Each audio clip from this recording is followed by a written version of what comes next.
I know people want to hear about me clearing the air as far as Swerve Strickland. Okay, like I said, I was at an event this weekend.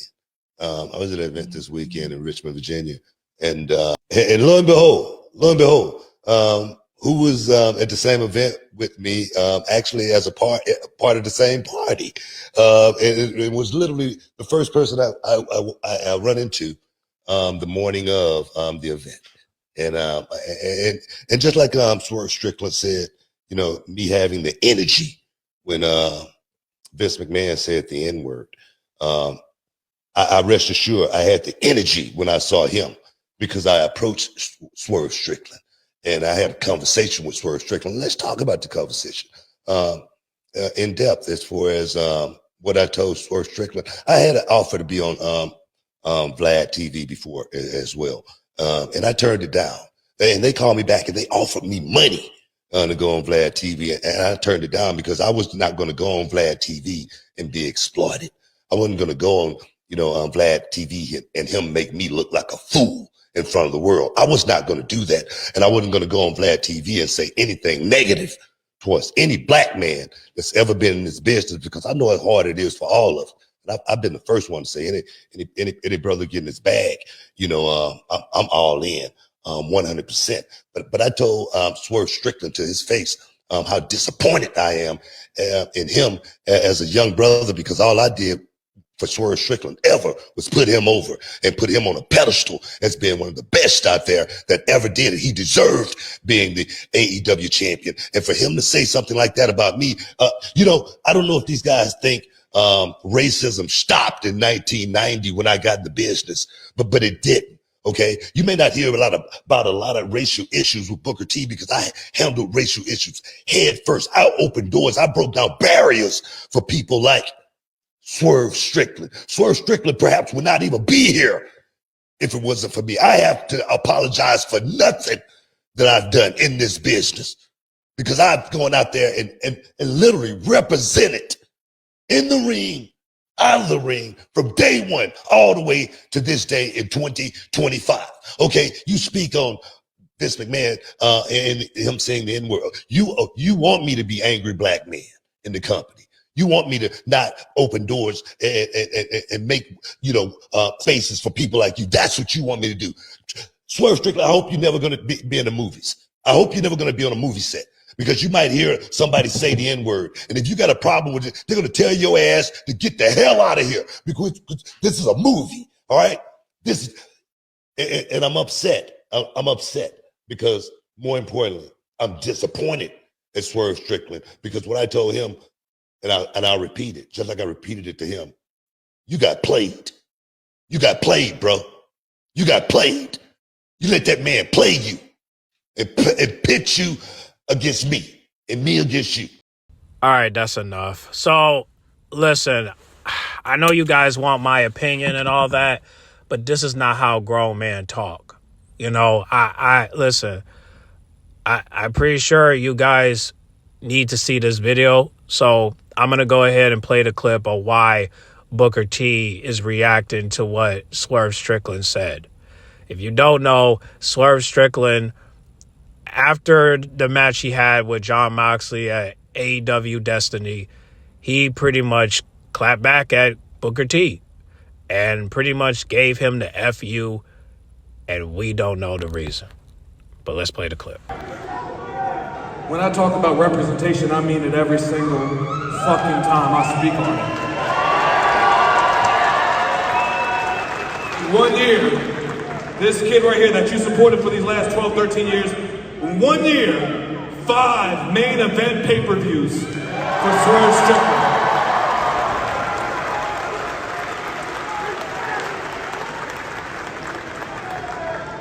I don't just speak about representation, I go out there and prove the fucking thing. And I only make it this far is because of you people right here chanting, whose house? Every single city, every single arena, every stadium, whether it's the United States or if it's in London, in front of 50,000, 80,000, I don't care if it's 200. I always want to hear y'all chant, whose house? Whose house? Whose y'all for the merchandise. Get home safely. And one last thing, just for my amusement, fuck Booker T. Yeah, well, listen, I out of respect for Swerve, and I mean this with no disrespect, but Swerve, if you wanted to say fuck Booker T, you could have just put that on Twitter. Even though I don't condone, Twitter rants. I don't condone Twitter finger people. But you disrespecting the OG by saying fuck Booker T because you went on Vlad TV and he told you his side of the story of why, Vlad ain't rocking with Booker T. Listen, dude, if I'm not saying it's true, but if it is true that you did that out of respect for Vlad, then listen, bro, that was not the way. Okay? And not only that, bro, if you don't have no personal beef with Booker T, then why would you even go out there and say that when people don't even know the backstory between you two? Because if this is about Vlad, then, on a business standpoint, you need to think about, should I make this personal or should I focus on the business? See, this is just one clip. Y'all need to check out the other clip on YouTube where he speaks respectfully and responded respectfully to Swerve Strickland and say he wished him nothing but the best. You know what I'm saying? And he wished him nothing but success. Now, is their relationship has been put on in the shelf? Yes. I mean, he pretty much said that he don't want to deal with Swerve Strickland. He's cool on Swerve Strickland. But however, he's not going to mix business with pleasure. He's not going to do that. He's not going to make it personal. And this video that I just showed y'all was on Instagram. But if you guys go on YouTube, you could see how he actually responded.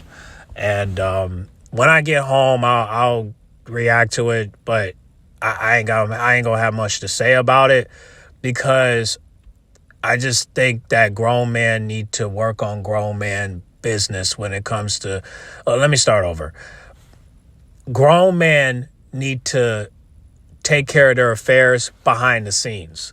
Okay, Booker T said he talked to Swerve, but Swerve made it seem like they didn't talk at all. So I don't know anything about that. I just know that anything that's not personal can be resolved over the phone or in person. But Booker T said up front that he's not the type to go do that phone shit. He the type to look at me eye to eye, give me eye contact and say that to my face type shit. That's a man. Okay? If you don't think that, anybody that tell you different, they don't know what the fuck they talking about. You're probably talking to women. Okay? Because grown men resolve their issues face to face. Okay? This is why I hate this generation, because everybody want to rely on their phones. Everybody want to do things behind the scenes. Everybody want to be two-faced when they don't want to resolve their issues in person. I'm encouraging both men to talk in person. If y'all did that already, well, then now you need to do it again, because y'all contracts are on the line. Now, Booker T, he gonna be all right. He an OG. He already responded the way he responded. But this video right here, this ain't a good example, but the other video will show you the example. So, again, I don't want to talk too much about this because like I said, in my opinion, grown men. Well, actually, this is a fact. Grown men need to handle their grown man business in person, face to face, man to man. And so I agree with Booker T. We need to go back to that because that phone shit don't mean nothing. Okay, so if y'all talked already, y'all need to talk again because y'all contracts are on the line. And the fact that you two are going to be going back and forth over something that we don't know about, then y'all need to resolve it and you need to squash that shit out. Because, again, we can't have two black men going at it with each other all because you want to do something and what you're doing is wrong. I mean, we don't want to see y'all beefing over little shit. that stuff need to be resolved behind closed doors. Like, you know what I'm saying? So hopefully these two will have a conversation one more time, and then hopefully they will resolve whatever they got issues with. But I don't even know if this is real beef. But we blacks always beefing over little things. And shoot, it's sad in our community. But I can't, give y'all any details because I don't know what's going on. But I don't want to put the blame on Vlad because I'm subscribed to Vlad's channel. I'm a big fan of Vlad TV. But I'm not going to sit here and say he's the problem. When y'all go on his platform, you say what you say and that's it. But as far as what y'all say, it's on you. You don't have to say anything. You could dodge any question, So it's just sad that the Booker T and Vlad story is speculating online to where maybe that's the reason why, Swerve said that. But I say I don't know. And if I don't know shit, I ain't gonna say shit. And if I can't say shit, it's because I don't know shit. And if anybody knows shit, then say shit. But if you don't know shit, don't say shit. You know what I mean? Because we ain't with that gossip shit, bro. We're not. We're not, bro. We over here talking about the Judgment Day, and now we're seeing two black men going at it in different companies, a OG versus a young G. Come on, man. We ain't going out. We ain't going back and forth with that, man. So I'm going to leave this alone. But the next video I come out with, this video right here, is just part 1. When I get to part 2, I'm going to keep it short because I got nothing to say about Swerve Strickland and the Booker T beef. I just hope these grown men work it out so that way they can squash it out for the sake of business. Okay? That's all I'm going to say on that. So y'all get in the comment box and discuss, and maybe y'all could put me on game. Maybe y'all can go in the comment box and discuss it out. I mean, like I said, if you know more about this beef, talk about it in the comment box because I got nothing to say. I got love for both of them, and I want both of them to succeed, and I'm hoping that Swerve will get his championship back from Jon Moxley, but everybody's thinking that, because of the comments about Booker T, Tony's not going to get him the title no more. I don't know that. We don't know that, okay? Jon Moxley is the biggest right now in AEW, so that's the reason why he ain't getting the title snatched away yet. Everybody beefing with him. Everybody. MJR, Swerve, Adam Page. I mean, Edge, but Edge has been taken out by FTR, you know what I'm saying? So we're probably not going to see him for a while. You know what I mean? So everybody in AEW is trying to get their hands on Jon Moxley, but they can't because he got his crew. And now that the Young Bucks are pulled up, that's a sign right there. So hopefully we can get this resolved. But until then, y'all discuss, all right? Get in the comment box. Make sure you guys like, comment, subscribe, share if you're new. And I'll catch y'all in the next video, okay? I'm out.